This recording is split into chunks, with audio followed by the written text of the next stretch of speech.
Okay. Okay. Boleh. Ya, Assalamualaikum. Selamat datang ke podcast Voice Out Cakap Je. Okey, kita masih lagi beraya ni sebab tu kita masih lagi busana beraya sih. Okey, selamat hari raya, maaf zahir batin pada people out there tu. Panji Syafi'i di sini. Hari ni kita ada co-host saya. Kenalkan. Siapa nama Muhaimin. Selamat hari raya, maaf zahir batin pada semua penonton. Short and sweet je. Okay guys, kali ni kan kita ada guest special VIP. Panji punya guest semua VVIP.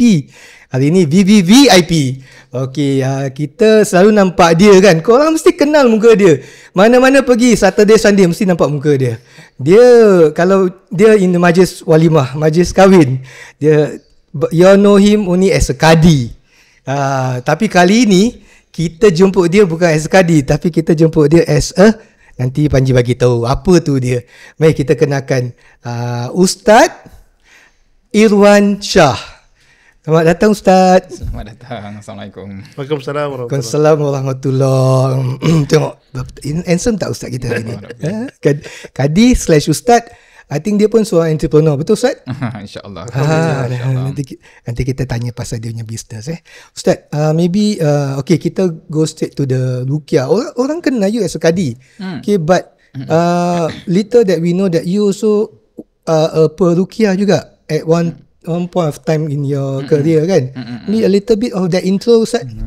Baik, bismillahirrahmanirrahim. Alhamdulillah wassalatu wassalamu ala Rasulillah. Assalamualaikum para penonton dan juga pendengar semua. Mudah-mudahan semua berada dalam keadaan baik, masih lagi dalam suasana beraya insya-Allah. Maafkan antara satu sama yang lain. Baik, jadi sebenarnya itulah saya ni kadang-kadang orang tanya saya buat apa dan sebagainya kan. Macam-macam dulu di masjid, kemudian tak tahu ke mana. Jadi mungkin sebagai pengenalan, saya sebenarnya mula kepada Ruqyah ni, sebenarnya saya dulu pernah belajar dengan teman-teman asatizah sekarang hebat-hebat, teman-teman sahabat-sahabat saya waktu tu lah, atau batch tu waktu dekat Mesir dahulu kita dah belajar. Dan bila kita dah belajar tu je lah kita ada nak kena lakukan sesuatu aktiviti, jadi ada yang gugur, ada yang stay. Jadi saya pulang ke Singapura tahun 2005. Waktu 2005 tu masih lagi mencari pekerjaan, belum lagi bekerja dan sebagainya. Ada kerja part time di pejabat mufti di MUIS. Jadi waktu tu sambil saya buatlah ikut buat ruqyah dan sebagainya lah. Jadi itu saya mula di situ. Jadi kawan-kawan, teman-teman asatizah lah yang saya rasa yang ramai yang tahu yang saya buat ruqyah ni. Yang lain saya rasa masyarakat memang tak tahulah. Jadi bila saya buat tu, alhamdulillah Allah berikan sedikit pengalaman, dapat membantu masyarakat, dapat cuba menyelesaikan masalah dengan izin Allah Subhanahu Wa Taala. Jadi itu adalah pengalaman-pengalaman yang kadang-kadang kalau ingat-ingat balik tu seram Ustaz. Seram. Taklah seram mana kita dengan dia. Saya nak cakap dengan penonton, kita tak pernah seram dengan dia. Of course.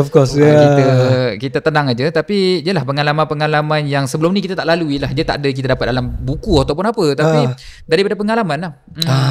Okay, cakap pasal pengalaman. Maybe bagi 1-2 pengalaman yang first time Ustaz hadapi benda ni macam rumit betul, tapi alhamdulillah dapat selesai. Orang-orang sana tu nak dengar juga cerita-cerita macam itu kan. Boleh tak share? Okey.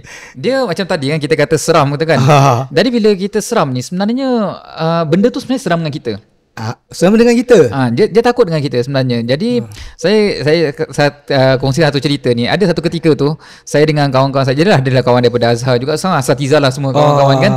Jadi waktu tu ada kawan saya punya kakak ada gangguan.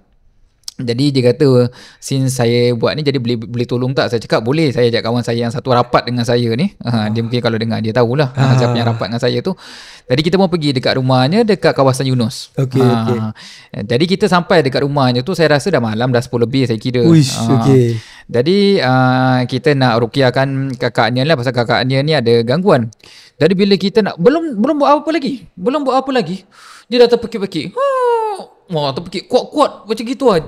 Jadi kita ni, itu antara pengalaman yang pertama lah. Ada yang lain-lain, tapi yang ni saya nak kongsi yang ini.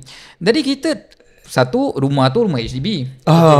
Kedua dah malam dah 10 lebih. Oh takut lah nanti Orang jiran semua. jiran kata telefon polis ke apa, pula kita kena kan. Ada kes dua ni. Aduh dah kecoh pula ni. Time tu World Cup. Waktu tu World Cup. Yes, tahun berapa? Tahun berapa? Tahun 2000. World Cup dekat mana Ustaz? Tahun tu kita boleh ingat. Saya tak ingat dekat mana lah. Saya tahu mungkin 2006 atau 2010 punya World Cup lah. Okey. Awal-awal tahun okey. Sorak-sorak tak kisah, bising pun tak apa. Itulah jadi waktu tu kita dia lah buat dengan dia, tapi dia pekik belum baca apa lagi. Jadi dia dah terpekik. Jadi bila dia pekik, kita manusia, kita dengar kalau orang pekik, takut tak? Of course lah. Siapa kita takut kan? Ya pasal ni cakap cekik kita mati kita kan. Waktu tu belum rumah tangga lagi. Jadi kita pun risau, jadi kita kata okey tak boleh, kita terminate the session. Okey. Jadi tak buat. Jadi tak buat. Jadi bila tak buat, bila you stop, dia pun stop mengilai. Taklah kita kata dengan dia, okey ni biar dia ni kita azankan, biar dia relax one corner. Lepas tu kita keluar lah. Jadi kita disengage lah the session lah. Ada cara macam ni kita nak disengage dia lah. Jadi kita disengage. Jadi kita pun pelik balik tu. Time tu saya naik motor lagi dengan kawan saya. Saya cakap, alamak ni susah ni budak ni Dia apa orang panggil pekik-pekik macam mana macam tadi macam mana kita nak ni kan. Meracau kira. Macam meracau. Perempuan kalau dah pekik, tak perempuan kalau tak meracau dah pekik dah kuat. Kalau meracau lagi kuat. Minta maaf. Tak maaf. Gurau. Jadi bila dah gitu, jadi kita saya terfikir-fikir. Jadi saya tanya seorang ustaz ni, pakar lah, Ustaz Dr. Jumadi, Faisal Jumadi lah. Beliau memang merawatkan orang juga. Jadi waktu tu saya ada ikut dengan beliau juga. Saya tanya dia, ustaz kata sebenarnya bila buat gitu, kerana beliau ni takut. Maknanya nampak aje dah takut. Dia dapat rasa lah. Betul. Jadi kalau orang perawat ni, dia kalau biasa buat, lagi selalu buat, dia lebih tajam dan benda ni akan lebih takut dengan dia. Macam Panji nampak saya lihat okey tak? Nampak handsome je, tak takut. Tak takut kan? Tak takut. Okey. Tapi kalau dalam badan ada, bila nampak ni, dia rasa tak selamat. Dia rasa ni orang ni nak keluarkan macam aku. kena dicabar gitu Dia dicabar gitu. Okay. Jadi waktu datang tu, kita belum apa-apa lagi, dia dah rasa macam tu yang dia dah mula pekik. Dia cakap, macam gitu. Saya ustaz kata, cuba lagi sekali. Saya pun, okay, next time kita arrange pula. Kita pergi lagi sekali. Waktu itu dia buat benda yang sama lah. Dia ingat kita tak tahu. Dia buat benda yang sama, jadi kita tak peduli, kita teruskan lah. Dia pekik juga. Tapi memang agak liat sedikit. Kenapa ustaz tak sumbat je dengan kapas ke apa? Tak ada. Kawan punya kakak kan. Tapi kita kena jagalah kan batasan tu. Cuma apa yang saya dapat waktu tu, sebenarnya dia ni makhluk yang tersiksa lah. Maknanya dia nak masuk dekat badan tu bukan dia nak masuk, orang hantar. Jadi bila orang hantar tu, dia tak tahu orang semua masuk dekat dia masuk lah kan. Tiba-tiba nak kena keluar nanti dia bantai pula dia keluar.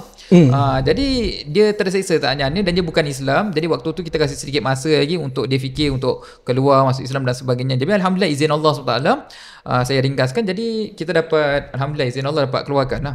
Jadi kira ustaz berbual dengan dia. Kita berbual dengan dia.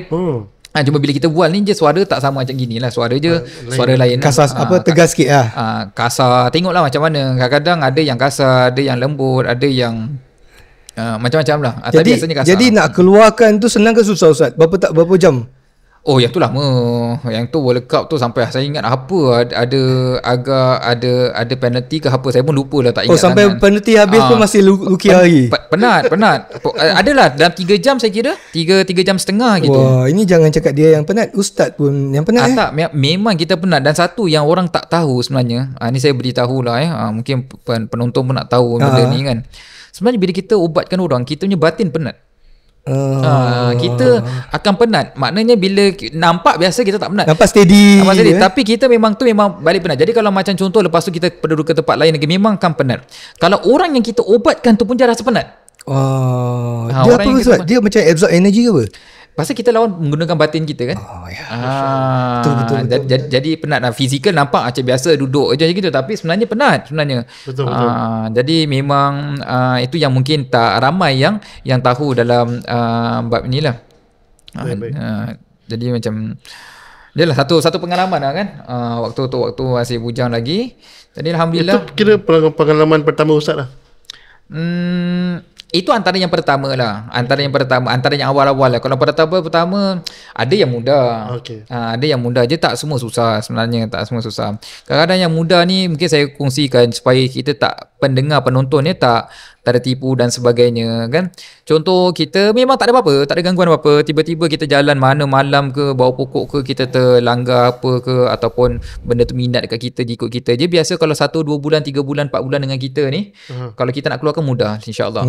Dia agak mudah. Ada bertahun ni Ustaz? Ada yang bertahun. Bertahun ni biasanya kalau macam contoh kita dia duduk dengan kita dah lama contoh kan. Kita beli rumah contoh, dekat rumah tu ada sesuatu, lepas tu minat dekat kita, dia bersama dengan kita, berdamping dengan kita bertahun-tahun. Jadi dia jatuh cinta dekat kita, dia dah minat dekat kita. Jadi tu memang susah. Ataupun lagi satu orang hantar. Okey. Ataupun lagi satu ada saka lah. Saka lain lah. Saka. Okey. Itu lagi susah tu. Itu je pusaka, dia turun jadi saka. Jadi puaka juga tu. Puaka tu. Itu tapi saka itu sebab perjanjian nenek moyang kita lah. Betul. Dengan ni, tapi pernah juga ada kes-kes yang macam gitu yang saya ketemu. Dia bukan mudah sebenarnya. Kalau saka ni nak cakap sekali memang tak habis lah cerita. Tak habis lah. Dia mesti berkali-kali ya. Itu kita kena faham. Kadang-kadang kita macam tak sabar. Tak, memang dia akan berkali-kali, dan itu semua takluk pada izin Allah SWT. Pasal dia nak kena putuskan perjanjian tu. Pasal dibuat oleh atuk moyang, mungkin 7 keturunan contohnya, kena dekat orang tu keturunan yang kelima contohnya, masih nak kena complete lagi 2. Jadi dia pusaka ni bila turun dekat bawah ni je, tu yang jadi saka. Tapi saka ni orang kita dulu, ni orang tak tahu. Orang mungkin tak tahu. Jadi dia ingat macam ni bagus, dia ada power. Tapi benda tu sebenarnya kata orang manusia ni bodoh. Dia ingat kita ni kuat. Padahal kita ni tak kuat apa-apa. Dia kena belai kita, dia nak kena ikut ni. Tapi kita tak ada apa-apa sebenarnya. Jadi ini pengakuan-pengakuan daripada makhluk-makhluk seperti inilah. Okey.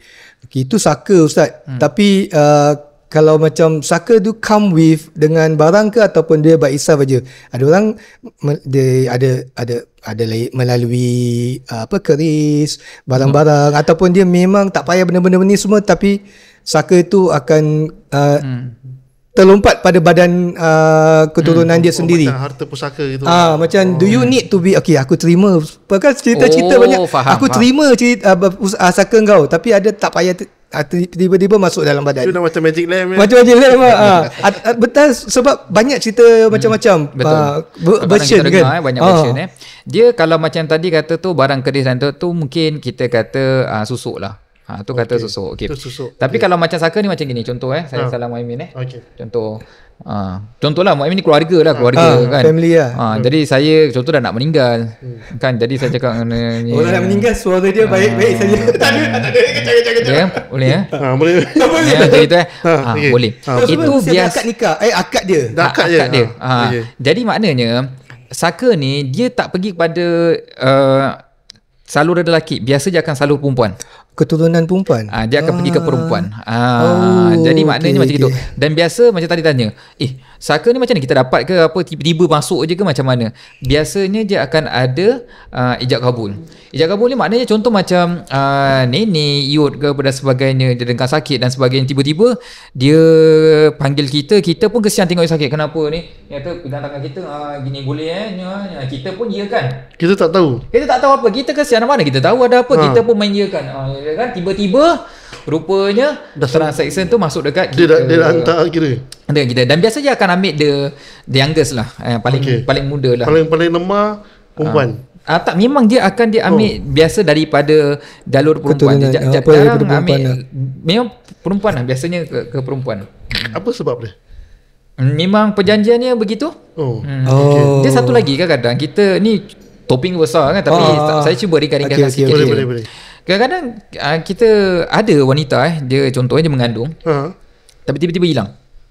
Itu pernah dengar kan? Banyak kali dengar tak menjadi dan sebagainya. Kerana antara akad ataupun perjanjian yang boleh jadi, dia kata perlu berikan janin kepada dia. Astaghfirullah. Every janin ke ataupun the first of your child? Tengok macam mana apa perjanjian dia lah.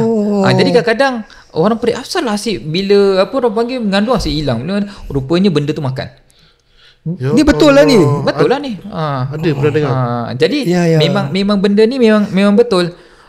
zaman sekarang ada orang buat. Zaman sekarang banyak mewarisi. Dia tak tahu atau mungkin generasi yang kelima ke. Tunggulah lagi berapa. When you say hilang means hilang ataupun gugur? Kadang-kadang hilang. Hilang terus. Hilang terus. Kadang-kadang bila terus tak ada. Kadang-kadang dia gugur. Kadang-kadang tak nampak benda tu mana. Tak tahu baby tu hari tu scan ada. Jadi Ustaz, kalau orang selalu gugur, jadi kita pun kena buat ni sebab tu saya tanya. Gugur ke hilang? Kadang-kadang macam gini orang kalau tiba-tiba dengar alamak padan lah je gugur. Mungkin dia ada. Tak, jangan. Jangan macam gitu. Terus tiba-tiba buruk kita sangka. kerja ni je. Tak boleh macam gitu kan. Kadang-kadang terus salahkan ni naik ke apa kan. Jin dah makan. Dia tak mesti begitu. Jadi kita kena lihat daripada segi kedoktoran. Jadi kedoktoran tengok gugur ni macam mana. Is it normal? Macam first trimester, first 3 months. Itu kira biasa. Kadang-kadang tak jadi dan sebagainya, belum kuat dan sebagainya. Itu biasa. Tapi kalau macam asyik ngandung gugur dan rahim doktor check semua apa-apa semua okey. Then probably berkemungkinan tak mesti. Jadi perlu check lah. Check sama ada betul ada yang berdampingi dan sebagainya. Just for double check lah kan. Tapi that one shouldn't be the first thinking lah. Check doktor dulu. Check doktor dulu. Pakai perubatan. Dan kalau ni baru ni kan orang kita je suka sikit-sikit ni gangguan ni sikit-sikit gangguan. Sikit-sikit salahkan jin. Kesian jin tak bersalah. Jin kadang-kadang memang betul salah aku, tapi yang ni bukan aku punya. Ni aku tak bersalah. Itulah macam gitu. Betul. Okay, so just take note guys. Tapi guys, kalau korang ada soalan-soalan ni, walaupun ni bukan podcast, bukan live, tapi korang boleh still give ask question. InsyaAllah nanti kita akan utarakan soalan tu pada Ustaz.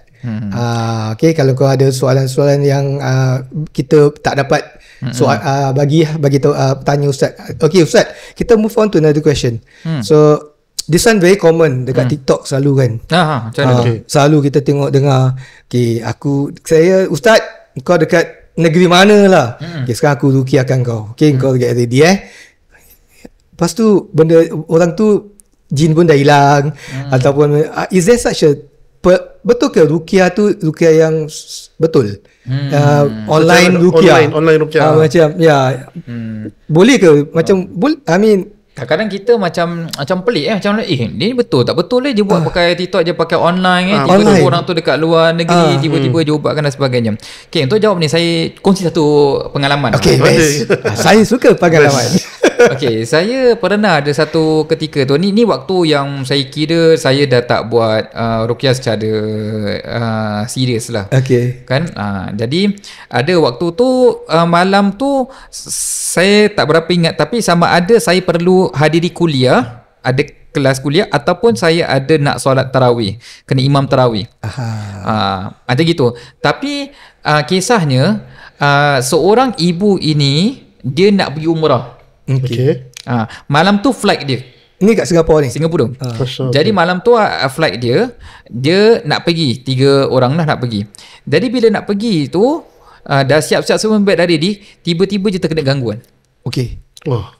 Jadi gangguan, jadi dia dah terpekik-pekik, jadi dia dah tak boleh, dia tak nak keluar. Dia suami anak dia macam macam mana nak kita nak pergi ni, pasal ni tiket dah bayar semua, dah book semua kan. Jadi agent semua dah standby semualah macam biasa. Jadi telefon saya cakap, alamak minta maaf banyak-banyak, saya ni macam mana, saya waktu tarawih lah saya ingat, saya ada imam tarawih macam mana. Jadi kita dah janji dengan orang, kalau kita tak janji orang lain cerita. Tapi bila ada janji orang, kita macam mana kan. Jadi saya cakap macam mana ni waktu maghrib dia telefon. Jadi saya cakap dia okey tak apa macam gini. Okey tak apa, cuba macam gini. Saya cakap dekat telefon dekat beliau kan, saya bacakan pakai over the phone. Live call lah. Live call. Dan tu kita tak ada macam face call, FaceTime ke face call ke, tak ada, video call tak ada. Jadi kita macam gitulah. Jadi saya bacakan niat memang untuk penyembuhan. So, kalau kita baca dalam 15 minit kurang lebih. Jadi alhamdulillah, izin Allah dia okey dan lepas tu dia dapat pergi umrah. Alhamdulillah. Jadi balik pada soalan tadi, ya, adakah boleh dilakukan secara online? Sebenarnya jawapannya, jika Allah izinkan, memang ia boleh terlaksana. Kerana Al-Quran ni dia mukjizat, dia ada keistimewaan, dia kalamullah. Jadi boleh menjadi syifa. Jadi walaupun kita tak secara fizikal, tapi kita buat secara online, itu boleh memberi manfaat. Cuma saya nak ingatkan juga kan, bila dah dengar ni kan, kadang-kadang bila kita dengar macam apa orang panggil online ni kan, kadang-kadang dia ada sound effect tau dekat belakang. Adalah bunyi-bunyi yang lain macam menakutkan, just to hype the situation. Kan? Dan kadang-kadang benda tu tak betul, kita pun tak tahu. Betul. Kan? Banyak scammer sekarang.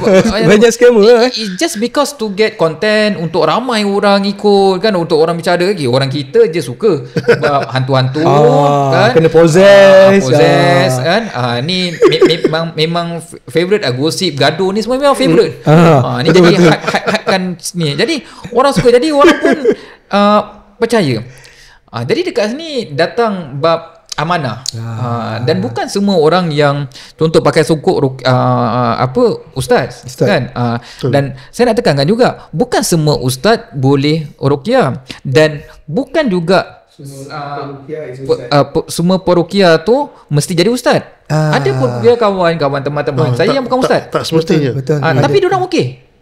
Dia okey, dia very good. Kan, ustaz pun ada tak okey juga. Betul. Yelah. Kena ni juga, semua ada ujian masing-masing. Kan? Jadi maknanya nak kena pandai memilih. Dan satu lagi, kalau kita buat secara ni, kadang-kadang kita nak kena diagnose. Orang tu betul ke orang tu ada gangguan dan sebagainya. Ataupun dia bidik. Kadang-kadang dia ada kan ke apa kan. Jadi ini semua susah. Jadi kalau memang terdesak, memang perlukan itu boleh, tapi asalkan dia tak mantra benda yang bukan-bukan kan, dia baca Al-Quran, dia tak ada unsur-unsur syirik dan sebagainya tu, maka itu insya-Allah tak ada masalah apa-apa lah. Okey. Cuma jangan lupa penau lah. Tapi ustaz cakap pasal penau, dia penau. Tapi kan kalau dah macam online je gitu kan, dia seorang kat sana, saya Ustaz Ruqyah, sekali dia proses ustaz, macam mana tu ustaz? Betul. Dia kalau dah macam gitu ke tahap yang seperti tu, je lebih violent dan sebagainya, dia ustaz dekat sini, dia dekat sana. Betul. Dia ini saya teringat benda lain pula, tak apa. Saya cerita yang ni dulu. Kalau dia seperti itu, kita boleh terminate the session. Ya, maknanya kita azankan, kita akan terminate the session lah. Dan satu benda yang kita perlu faham sebenarnya penonton bila ruqyah ni, memang kita tak ada power. Semua atas izin Allah SWT. There isn't any guaranteed. Macam kadang-kadang ada orang kata kita sign package lah, inilah, itulah kan. Pasal kita tak boleh guarantee orang tu akan sembuh, dan semuanya tertakluk atas izin Allah Ta'ala. Saya beri contoh. Ada orang dia baca, dia azan berkali-kali je, berbuih agaknya baca tapi tak jadi juga. Tiba datang orang lain kan, baca sikit aja, izin Allah, orang benda tu keluar. Jadi dia takluk kepada izin Allah SWT. Jadi orang yang peruqyah ni pun dia bukanlah hebat dan sebagainya. Cuma kalau dia buat secara online, tiba-tiba dekat sana jadi macam gitu, tu jadi ujian lain lah. Kecuali kalau dia pandai untuk kawal, makna terminate the session. Tapi which is very challenging lah, because sebab kenapa dia buat secara online tu pasal benda tu dah terjadi kan. Tapi bila jadi out of control, tu lebih susah lah. This one just in case of emergency, then kita boleh buat online macam itulah. Cuma saya nak cakap ni pasal inilah, macam online TikTok kadang itu je. Jadi kalau betul memang boleh lah di online ruqyah, cuma nak kena there's only last sense of this, tahap-tahap dia lah mungkin. Tak ada cara lain, tapi kena macam tadi mungkin situasi macam itulah. Situasi seperti itu, contoh orang tu jauh ke dan sebagainya, sebab-sebab tertentu lah. Tapi dia bukan untuk hypekan lah. Kalau betul berlaku kan, tak perlulah rekod secara online. Okey, ni saya nak buat ruqyah secara online ni. Ustaz, kalau saya tak rekod, orang tak tahu saya hebat. Itu masalah. Kerana betul, bagus, saya suka tu. Kerana the moment kita buat macam gitu, kadang-kadang kita nak menunjuk, kita nak showcase yang kita ni hebat. Jadi sebenarnya tu saya nak kata tadi, kita lakukan bukan kerana kita hebat kita ataupun apa, itu semua atas izin Allah Subhanahu wa taala. Jadi orang Betul. peruqyah ni kalau kita nak tahu dia macam mana kita nak tahu peruqyah tu okey atau tidak. Menurut pandangan saya, pada pandangan saya, yang pertama sekali orang ni dia tak sombong. Dia tawaduk dan dia tak bongkak. Maknanya dia low profile, dia tak macam nak tunjuk-tunjuk nak bangga-bangga dan bongkak. Kadang-kadang minta maaf, ni manusia kena ujian dia ubat-ubat orang, dia pun kena uji dia juga kan. Jadi bila dia ubat contoh baik ke dan sebagainya, jadi macam aku orang lain hebat ustaz baca tak jadi, aku baca jadi. Contoh macam itu. Jadi sifat-sifat seperti ini bukan sifat yang baik. Itu satu ujian untuk dia tanpa dia sedari. Tapi kalau dia faham, dia kekal, dia tahu bahawasanya ini semua atas izin Allah SWT, dia alat Allah SWT, dia hanya membantu apa yang boleh bantu kan? Baik. Then okey lah. Macam kita pergi doktor lah, kita pergi kadang 1-2 doktor tak baik, yang nombor 3 tu je bagi ubat, tu yang baik, doesn't mean dia yang 3 tu baik betul. So peruqyah pun macam itu. Tapi on that note Ustaz, you nak tanya? Ada satu soalan. Okey, betul Ustaz, kalau orang tu dia nak ruqyahkan orang, diri dia pun sendiri dia kena macam ada bentengan macam amalan ke, ataupun dia perlu isikan diri dia dengan amalan-amalan ke, ataupun apa, dia kadang-kadang Allah bagi dia kelebihan ke, kita pun tak tahu kan. Okey. Ustaz, dia ni punya soalan sambung dengan tambah sikit. Peruqyah tu aku pun boleh nampak, sebab tu aku tahu ni Pontianak ada 3 kat sini, 2 kat sana, macam gitu. Sama jugalah satu hijab tu dibuka macam gitu lah. Peruqyah okey, sebab tu aku boleh di peruqyah yang hebat. Combine. Okey, boleh. Jadi kalau macam tadi tu soalan macam nak jadi peruqyah ni kriteria dia apa? Maknanya kita ada zikir-zikir tertentu dan sebagainya ke, ataupun macam mana kan? Dia sebenarnya jadi peruqyah ni, kalau kita nak ubat siapa-siapa tak perlulah dah apa-apa. Cuma kita buat benda yang maksur, benda yang disunatkan. Contoh lepas solat subuh, contoh kita baca la ilaha illallah wahdahu la syarikalah lahul mulku wa lahul hamdu wa huwa ala kulli syai'in qadir. Baca 100 pagi, 100 petang. Baca macam ini jadi binting untuk didik kita. Jadi penonton tak payah nak tunggu nak edit peruqyah. Ni memang tiap hari kita buat aja. Lebih banyak lebih baik. Itu membenting kita. Kerana apa? Bila kita nak ubat orang, selalulah kadang-kadang mak dengar, anak buat ni, bapak dengar ke, isteri dengar ke kan, dia jadi takut. Nanti dia bawa balik rumah ke apa kan dan sebagainya kan. Jadi sebenarnya bila contohlah saya nak keluarkan satu, kalau ada jin yang tahu saya nak keluarkan, dia happy tak dengan saya? Of course tak happy lah. Of course tak happy. Bila dia tak happy, apa yang nak buat? Dia lawan balik lah. Kadang-kadang dia masuk dekat badan kita. Okey. Dia akan masuk, dia akan cuba masuk. Okey. Tapi itu balik kepada tenaga kita, kekuatan kita. Bukan kita hebat apa, tapi kalau Allah tak izinkan, memang tak masuk. Dia akan cuba masuk dan kita belum rumah kita akan ternaik dan sebagainya, tapi memang dia tak akan masuk. Dia tak akan boleh tembus. Okey. Bukan kita hebat, tapi kerana izin Allah Taala, zikir yang kita baca dan kita amalkan, contoh.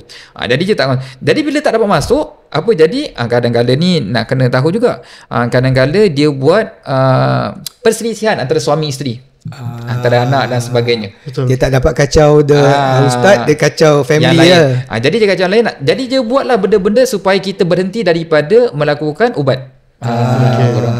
Jadi dia tak mesti nak kena ada zikir-zikir tertentu, tak perlu, tapi ikut apa yang ada dalam Al-Quran, dalam sunnah. Tak payah nak mantra apa-apa, bukan khurafat tu semua tak payah. Okay. Kemudian kadang ada orang kata, kenapa ada 5 orang Okay, 5 ni kalau nak keluarkan satu, saya charge 500. Contoh. Kalau betul gini ustaz semua kaya-kaya saya. Tapi memang memang tak tahu kekayaan datang dari mana lah kan. Yalah, I mean kalau ikut cara ni tapi taklah penat lah. Okey, cuma ada yang macam gitulah. Okey, jadi nak keluarkan 5, kita dengar ada 5 dekat badan, yang macam mana nak kena satu keluarkan 500. Sebenarnya bukan begitu. Dia tak ada kisah macam tu. Dan yang paling penting sekali, the moment bila dia beritahu kepada kita ada 5, ada 10 dan sebagainya, apa manfaat yang kita dapat? Kita takut lah. Kita bertambah takut. Betul tak? Betul. Daripada bila kita bertambah takut, benda ni akan lebih mudah nak masuk dekat badan kita. Kan tadi saya kata, jangan takut, kita kena berani. Kan? Betul. Dia takut dengan kita kan? Jadi bila kita takut, ini ruang yang dia boleh masuk dekat badan kita. Jadi peruqyah ni dia tak membantu kita. Jadi tak perlu nak cakap ada 5, 10 ke dan sebagainya, tak perlu. So it's not a good perukiah lah actually kalau in a way. No lah, I mean just sometimes people just Tapi might say kadang-kadang nak cakap rukiah kadang-kadang ini blind spot lah. Ni kadang-kadang blind spot. Orang tak tahu, terlepas orang cakap ataupun dia rasa macam dia tahu something dia nak share. Cuma adakah kita boleh nampak dan sebagainya? Kalau kita boleh nampak ni masalah sikit. Masalah apa? Kita nampak je tengah tengok kita. Tengah tengok kat situ. Tak terganggu ke je tengah tengok kita? Macam mana hebat polisi rasut. Kita pergi toilet, dia tengok kita. Aduh, orang nak buang air pun dia tengok kan. Boleh tak nampak? Betul. Kalau lawa tak apalah Ustaz Jangan. Lawa pun jangan. Jangan. Baik. Bahaya. Cuma maknanya dia tak membantu keadaan. Dan orang yang biasa nampak ni minta maaf, dia tak mesti, tapi ada setengah nisbah itu, peratus itu, biasanya orang ini lahirnya tak cukup bulan. Okey. Jadi orang yang tak cukup bulan ni, Allah SWT, subhanallah Allah menjadikan kita dalam kandungan 9 bulan contohnya bila dalam 9 bulan itu ada proses-proses tertentu yang kita lalui. Jadi kadang-kadang bila kita tak lahir cukup bulan, berpotensi, bukan mesti, berpotensi kita mampu terlihat. Okey, ni pertama kali dengar ni. Jadi kadang-kadang kalau tanya perukiah kan, kalau dia kata nampak tak nampak kan, ada perukiah tanya lahir cukup bulan tak? Kita pun terfikir apa benda kena mengena kan. Sekarang baru kita tahu, baru korang tahu. Jadi itu ada kemungkinan, bukan 100% tapi ada kemungkinan nisbah seperti itu. Jadi kalau maknanya kalau dia boleh nampak seperti itu, maknanya benda tu pun boleh jadi dah tak respect kita. Masya Allah. Pasal benda tu takut nak nampakkan diri dia, pasal apa? Dia hodoh, dia malu dengan kita. Tapi kalau dia dah berani nampak kita, maknanya dia dah hilang respect lah dekat kita. Jadi maknanya kalau macam cakap ada dalam ada 5, ada 10 dan sebagainya ini, kalau dia cakap tapi saya keluarkan, saya cuba keluarkan, insya-Allah kalau izinkan saya keluarkan. Kalau saya dapat keluarkan 4 tapi yang satu ni saya memang tak mampu di luar. Dia cakap tu macam gitu, itu mungkin tak ada apa-apa lah, masalah apa-apa lah sangat kan. Tapi kalau macam contoh dia cakap lepas tu dia nak keluarkan, dia charge satu berapa tu mungkin sumbang.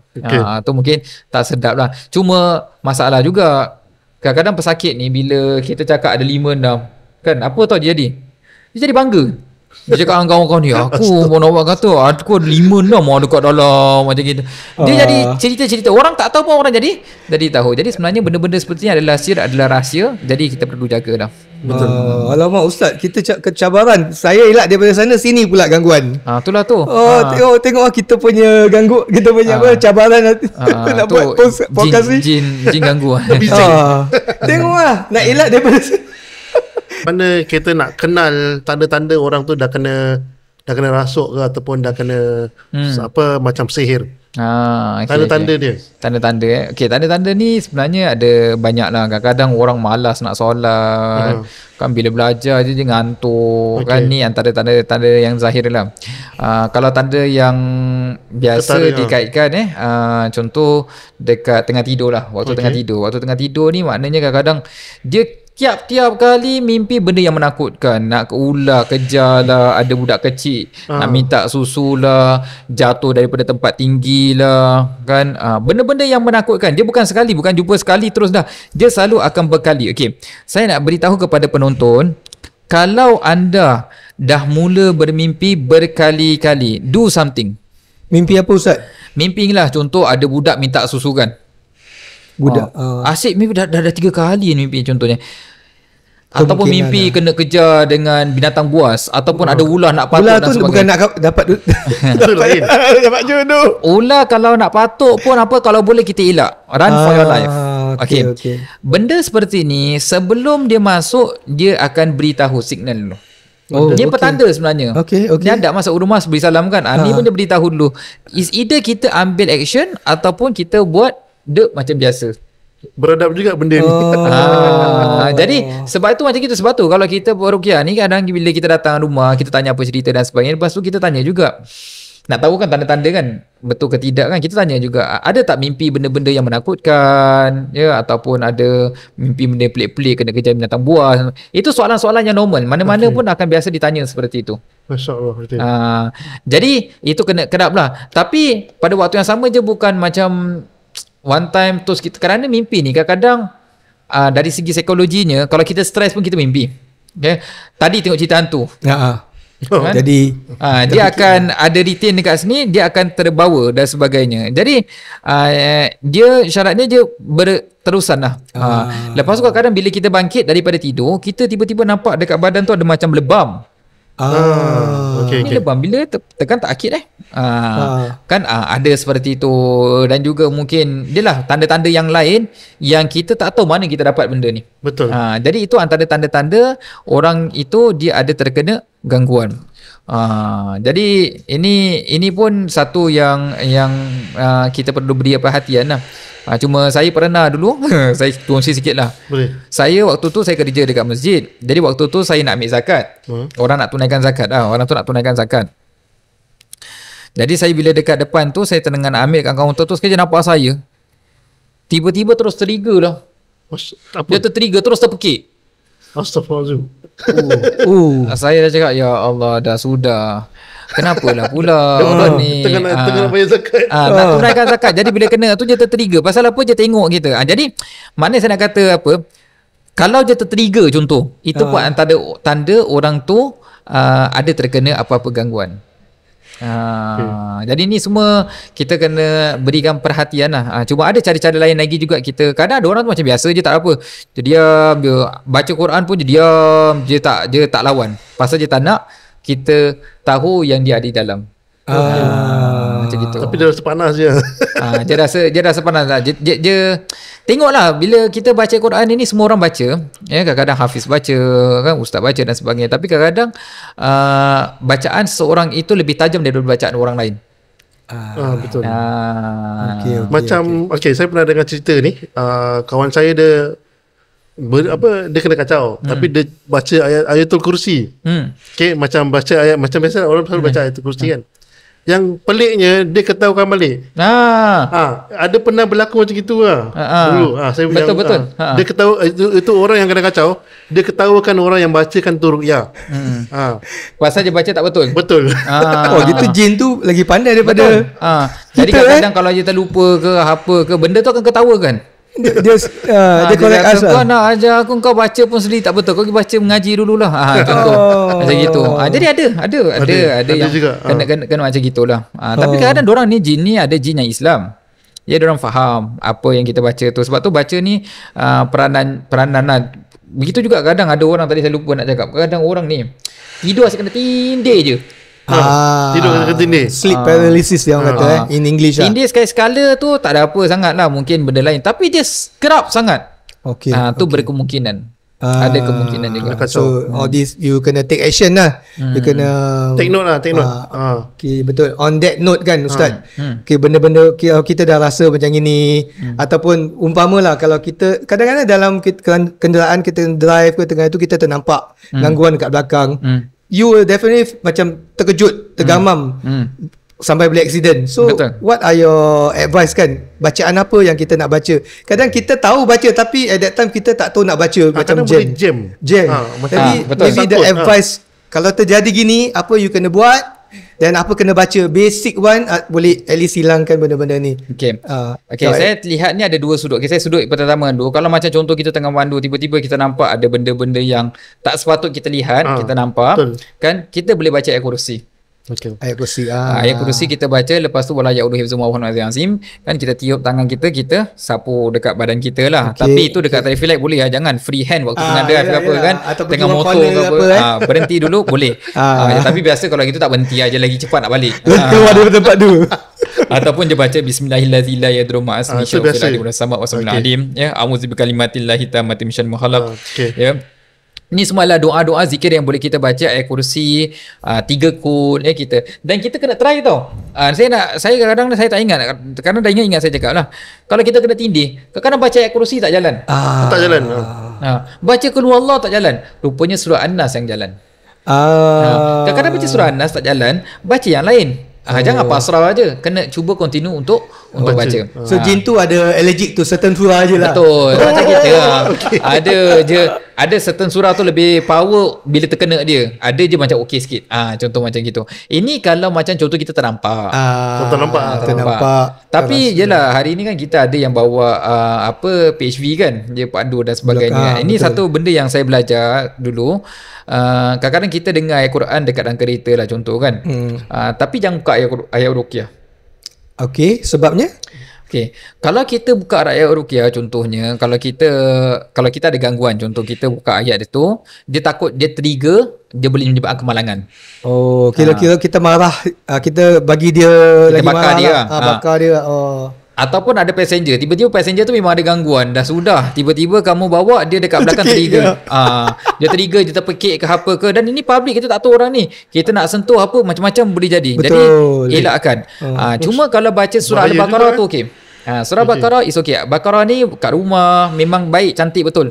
Baca kalau rumah ada siapa-siapa ada gangguan, cuba jangan baca surah Ruqyah dulu, bacakan surah Al-Baqarah 3 kali loop.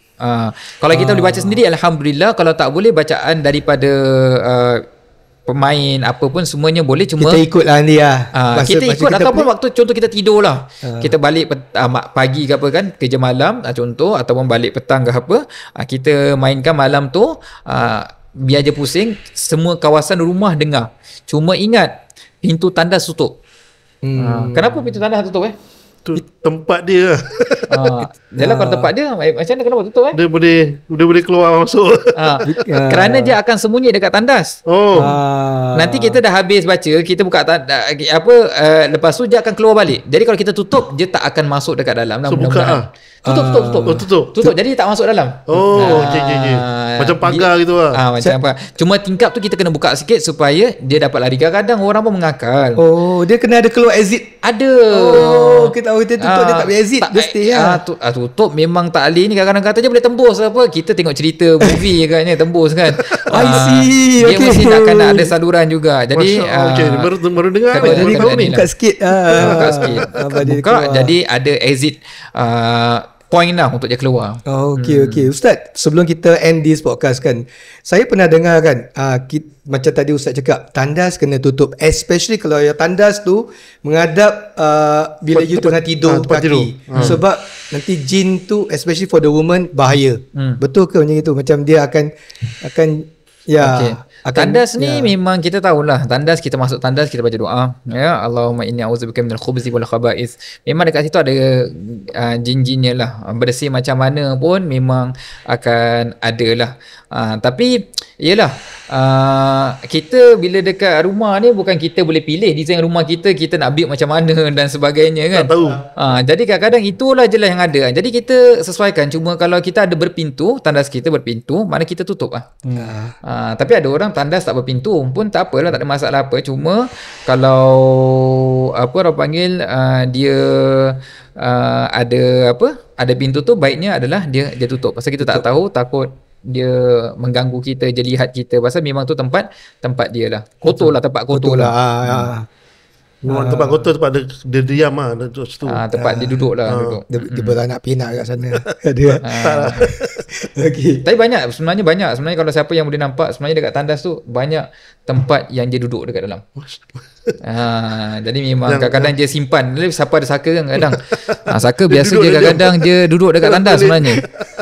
Sebab tu kalau kita perasan kadang-kadang ramai orang jatuh dekat tandas tau. Betul.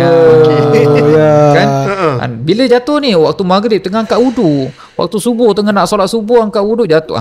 Kan nampak? Kenapa? Kerana memang dia duduk dekat tandas. Dia pun tak suka kita buat benda-benda yang baik. Dia tak suka. Jadi tolak dia body push sikit lah. Kalau tak tandas, dia duduk kat penjuru-penjuru rumah. Betul? Betul. Itu antara lagi spot-spot yang dia suka dekat penjuru rumah. Sebab tu kalau kita, macam contoh orang masuk rumah baru ke apa ke kan, kita azan dekat setiap penjuru rumah. Betul. Jadi penonton kalau masuk rumah baru, azan setiap penjuru. Tapi kalau memang dah azan tak jalan juga, mungkin kena panggil peruqyah untuk lakukan. Okay, just take note guys, so many tips dalam ini podcast. Banyak benda baru belajar ni. Ustaz bagi banyak tip bacaan yang perlu dalam PhD tadi. Ustaz bagi tip-tip itu baik tu. Kawan-kawan kita banyak yang PhD kan. Okay, just take note on this part. Tengah kena ganggu Okay Ustaz, sebelum kita go off kan Ustaz, is there any advice untuk kawan-kawan kita kat luar tu yang dapatkan peruqyah yang betul. So macam nak elakkan, macam mana nak we take note yang ini alert selain daripada kita dah bincang tadi tu kan. Pasal kita tak tahu kadang is it based on the price, kadang peruqyah yang betul harga certain, peruqyah yang macam main-main kadang beribu. Kita pernah dengar ada sampai 5,000, 6,000, 10,000 pun ada. Dia ada bayar installment lagi. So is there any tips and you as a peruqyah, you tell them okay ini you can proceed. Okay, soalan yang baik lah saya kira. Kadang kita kira macam mana dah Ustaz dah cakap-cakap gini semua, habis kita nak buat macam mana ni, sebenarnya kita nak tahu kan peruqyah ni kan. Ni peruqyah ni dia dah siap page lagi, harga je berapa dan sebagainya. Okay, pertama sekali sebenarnya dahulunya kita waktu zaman-zaman saya biasa kita tak ada letak harga tertentu lah kan. Tapi isu cabarannya masyarakat kita bila kita kata ikhlas, yang betul-betul ikhlas lah je kasih. Betul. Transport pun tak lepas. Betul yang ikhlas lah. Kadang-kadang tengok tu kalau contoh siapa dah berumah tangga buat balik macam gitu, memang isteri mengamuk rasanya. Betul lah. You malam-malam balik macam gini. Jadi Ustaz macam pun nak makan jadi itu kadang-kadang mengakal. Dia tak faham istilah ikhlas tu macam mana kan. Jadi kalau contoh dia letakkan harga kan, dan kalau memang dia letak harga upfront, kalau kita agree, kita ambil lah. Kalau kita agree, dan kita dah agree benda tersebut, dan tu tak salah sebenarnya untuk letakkan harga. Dia menilai masa dia menilai transportation dia. Betul. Tapi pada waktu yang sama juga, macam mana kita nak tahu? Kadang-kadang kita nak tahu ni je asyik main duit. Ni macam tadi lah, ni ada 5 ni, jadi nak kena keluarkan ni macam gini. Dia sikit-sikit duit. Itu maknanya dah ada red flag sikit lah. So dah tanda-tanda. So nak kena hati-hati. Ada juga saya nampak kawan saya dia hantar video, dia kata betul ke ni? Dia baca Al-Quran, tapi baca Al-Quran ni, bila kita baca Al-Quran ni, walaupun kita baca dengan suara nadah yang tegas, tapi kita nak kena jaga adab-adab dalam membaca Al-Quran. Jadi dia pun baca macam mana nak cakap Taranum. Tak betul lah. Taranum lain cerita. Memang dia baca macam campur-campur, bukan campur-campur macam nak cakap macam laju dan juga tak menjaga adab ketika membaca Al-Quran. Tak menjaga adab etika ketika membaca Al-Quran. Jadi panjang pendek je campur satu aduk macam gitu. Jadi itu mungkin Allahu'alam, mungkin dia tak perasan ke ataupun apa ke. Jadi itu satu adab lah, saya katakan tadi akhlak kan. Jadi dalam membaca Al-Quran pun kalamullah, ada adab, ada akhlaknya. Jadi kita nak kena jaga. Jadi kalau Ustaz cakap kalau orang tu tak baca-baca, dia baca dalam hati memang macam pelan-pelan gitu, kita kena red flag lah. Sebab ruqyah kena lantang, jelas macam gitu lah. Kalau yang tadi yang pertama dia baca laju, tak jaga batasan adab. Kalau dia baca pelan-pelan ni, baca kumak kamik ni, kita tak tahu apa dia baca. Dia baca mantra apa dia baca, kita tak tahu. Jadi kalau kita tak tahu ni, maka orang panggil apa, perlu kita elakkan. Perlu kita elakkan. Cuma jelah saya ingat juga, jangan kita ambil gambar lepas tu kita post dekat ni sedang sesi ruqyah, abang saya kena gangguan, adik saya kena gangguan, ibu saya kena. Jangan, ini semua aib. Jangan disebar luaskan benda-benda tersebut. Betul. Biasa kalau macam orang kadang-kadang buat konten kan, dia kata saya baru habis selesai, tengok ni saya baru habis selesai ambil buat ruqyah dekat rumah ni dan sebagainya kan. Mungkin dari segi betul-betul, tapi dari segi adab je lah Rangga. Maknanya privacy orang. Kita tak suka orang tahu tentang apa yang ada tentang diri kita. Tapi walaupun orang tu dah bagi izin, kalau orang tu bagi izin, itu terpulang. Tapi itu daripada segi adab sebagai peruqyah tak ada. So dia adab dengan orang satu, tapi adab sebagai peruqyah. You as a doctor, you ada your ethics. Kita mesti ada confidentiality orang. Walaupun dia kata never mind, you can expose, but you as a doctor, you have your own ethic. You tahu benda ni. Jadi benda tu kita nak kena jagalah. Cuma satu ni saya nak kata dia tak mesti satu bila orang tu ubatkan sekali terus baik, tak mesti. Jadi jangan kita mengatakan ustaz tu kena datang lagi, orang tu kena datang lagi tapi tak baik-baik. Bukan salah dia. Bukan salah dia, maknanya dia hanya mencuba. Tapi kalau dia tetapkan kalau awak ni 10 sesi saya charge 10 sesi, satu kali sesi 400, 10 sesi 4,000, tak apa, awak bayar installment pun boleh, bayar 2 kali 3 kali, contoh macam gitu. Kan maknanya bila tetap macam gitu, how do you know dia perlukan 10 sesi? Kedua, what happen if let's say dia perlukan lebih daripada tu ataupun tu. Jadi kita tak boleh garanti benda ni. Jadi dekat situ adalah blind spot yang perlu kita jaga-jaga dan berhati-hati lah. Need to take note lah Because sekarang banyak scammer, banyak perukia bukan yang betul yang tapi kadang-kadang orang mencuba. Bagi saya tak masalah pasal tak ramai ustaz-ustaz yang buat sebenarnya. Jadi orang dekat luar kadang belajar, contoh saya ajar ke apa ataupun mana-mana siapa ajar, lepas tu terus nak buat lepas tu buat macam jadi, terus dia macam seronok je nak buat lagi. Cuma kadang-kadang akidah asas bab akidah ni kita tak ni. Saya nak tekankan kadang-kadang antara benda yang mencabar bila kita akidah tak kuat, kadang-kadang bila kita buat seperti ni, kita kadang-kadang syaitan ni dia mainkan kita dengan sesuatu yang menyebabkan kita akan terpengaruh. Jadi bab akidah ni mesti betul. Ya, kadang-kadang kita tengok orang ni dia boleh ubat macam gitu kan, tapi dia boleh ubat baik. Tapi dari segi adab je, daripada segi akidah je, daripada cara je bercakap dia ni memang kita tahu ni macam sumbang. So better kita takut terpesong pula ni takut terpesong lah, takut terpesong. Dia lah begitulah. Dan selagi lagi banyak kita buat lagi. Ni satu yang ni ramai ustaz-ustazah kadang-kadang tak agree. Kenapa kita tak agree? Kerana kita tak lalui, kita bukan peruqyah. Kan? Kalau mungkin peruqyah dengar ni je akan faham.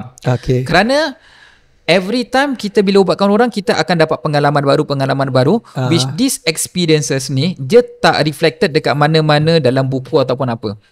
So dia tak mesti kita ikut dalam buku, pasal dalam buku tu tak akan merangkumi segala-galanya. Ada yang tak tertulis. Betul. Jadi daripada pengalaman tu kita faham, jadi kita gunakan seperti ni, kita guna. Jadi ada orang bila dengar ini tak ada dalam Quran, tak ada hadis ni, jadi ni kita tolak. Dia tak mesti macam gitu sebenarnya. Asalkan itu based on pengalaman dia. Asalkan benda tu tak langgar akidah kita, tak salah, tak ada masalah. Saya beri contoh lah kadang-kadang macam contoh pokok lidah buaya ke ataupun apa-apalah garam gunung ke apa ke, kita mana ada benda macam gini-gini ni. Pasal kita bukan peruqyah, kita tak tahu. Tapi daripada pengalaman, bila seperti tadi Panji kan dia allergic allergic kan. Kita pun ada allergic pun manusia, ada allergic dengan kacang, ada allergic dengan benda-benda lain kan. Contoh. Jadi mereka pun sama juga. So kalau pengalaman dia mungkin dia allergic ni, dia cuba macam gitu, tak salah sebenarnya. Kalau kita makan Panadol, kita yakin ini penyembuh kita, tu pun akidah kita dah terganggu. Jadi ini adalah usaha kita. Cuma jangan jadikan sebagai tangkal, jangan sebagai benda-benda yang kita sembahkan dan sebagainya, itu jadi sumbang lah. Betul. Baik, terima kasih Ustaz, kasih kongsi zikir-zikir amalan. Betul. Dapat ilmu juga hari ni. Alhamdulillah. Then you guys see there's a panduan untuk dapatkan elakkan daripada peruqyah red flag. A little bit from Ustaz punya pengalaman. InsyaAllah. Thank you Ustaz. Terima kasih kerana kongsi hari ni. Cuma Panji, sebelum Panji tutup ni, saya nak ingatkan, silakan. Minta maaf, saya ni sebagai kongsi, saya berkongsi ilmu yang Allah berikan sedikit kepada saya, kepada pendengar, mudah-mudahan ada manfaat. Cuma harap jangan takut nanti tu kita telefon ustaz boleh buat ke apa ke. Memang limitation saya memang dari segi masa tu agak terbatas, jadi memang saya tak dapat laksanakan kecuali memang Allah gerakkan hati untuk tolong, saya tolong. Betul. You can always tanya ustaz. Kalau ustaz tak boleh tolong, ustaz ada kawan-kawan yang boleh tolong. Kalau lah. InsyaAllah. Kalau but if you want to ask question, you can always comment dekat bawah sini lah. Tanya kita, nanti kita tanyakan ustaz. Ustaz very busy, dia akan kita tanya dia, nanti on time target dia jawab, kita bagi. InsyaAllah kalau Allah izinkan. Kadang-kadang ada orang lain jawabkan nanti. Ada orang lain jawabkan. Jadi tak apa, boleh komen je dekat situ. Saya, ustaz cakap betul lah macam tu. Ustaz cakap betul lah, hari tu saya ada pengalaman macam gini. Kongsi pengalaman dekat comment center tu. Kita boleh sharing share benda-benda macam gitu. Jadi bila kita share, orang lain pun dapat manfaat juga. Then how you overcome the thing, ustaz yang mana tolong bantu macam itu, kita pun boleh share. Yang mana red flag. Boleh kongsikan juga insya-Allah. Yes, that's right. Kalau you guys nak tahu lebih kan, I have another one podcast Malam Ruqyah. Tiap-tiap hari Jumaat malam kita ada bersama Sam Peruqyah Singapura untuk kita bincang pasal benda-benda ni. Kita punya bukan cerita-cerita hantu, tapi cerita-cerita untuk bantu korang semua biar tak dimakan oleh peruqyah. Dimakan tu akan di-scam lah maksudnya. But before that kan, podcast ni disponsor oleh bro, ambilkan tu bro satu. podcast ni disponsor oleh ni apa nama dia bro? Happy Nyonya. Happy Nyonya. Happy Nyonya. Okay. Salted egg cornflakes. Salted egg cornflakes by our local distributor lah. Muslim owned. Jadi semua halal thayyiban. InsyaAllah. So korang support this HUB. Then this is what our podcast is. Kita selalu akan utarakan those home based business untuk kita wawarkan bersama. Sponsor lah. Sponsor lah. Okay. So Macam mana nak dapatkan ni? Ni. So you guys boleh go to Shopee, you all check cari Happy Nyonya je. Happy Nyonya ataupun nombor telefon apa bro? Ada nombor telefon dia. Nanti dekat sini ada. Tasir tak ada. Sekarang ni tak ada. Nanti dekat komen nanti. Nanti komen bagi tahu dia punya contact number. Kenapa dekat sini tak ada tulis? Tak apa, sekejap. Nanti. Ada. Boleh bagi nombor tu kan? Nak kena order stiker dengan saya. Ustaz buat stiker tau. Boleh juga. Okay, tak apa. Nanti Panji put the context how to order lah. Dia ada WhatsApp to order lah. So this one bottle $12. Korang buka makan confirm dia macam hantu, macam kena rasuk gitu. Confirm habis baru korang tutup. Dia memang menggila. Dan hope you all can share and order. Okay, and I heard now dah ada promosi. Kalau korang order 2, korang akan dapat free delivery lah. Kan? Free delivery. Okay, Through Shopee lah. Through Shopee lah. Happy Nyonya. Okay guys. Okay, before thank you Ustaz sekali lagi. Terima kasih. Boleh. Betul boleh, Ustaz. Tengok dekat sini Betul ada. Boleh Ustaz. Ada. Boleh. InsyaAllah. Korang apa tu? Like and tag this video. InsyaAllah. Sekali lagi Ustaz, thank you very much. Perkongsian yang power baik punya. Hopefully kita benefit. Kita semua benefit from this podcast lah. Terima kasih Ustaz. Okay, Assalamualaikum. Be safe and stay safe. Panji Syafi'i di sini. Muhaimin. Dan bersama Ustaz. Assalamualaikum. Terima kasih semua. Selamat Hari Raya. Maaf Zain dan Batin.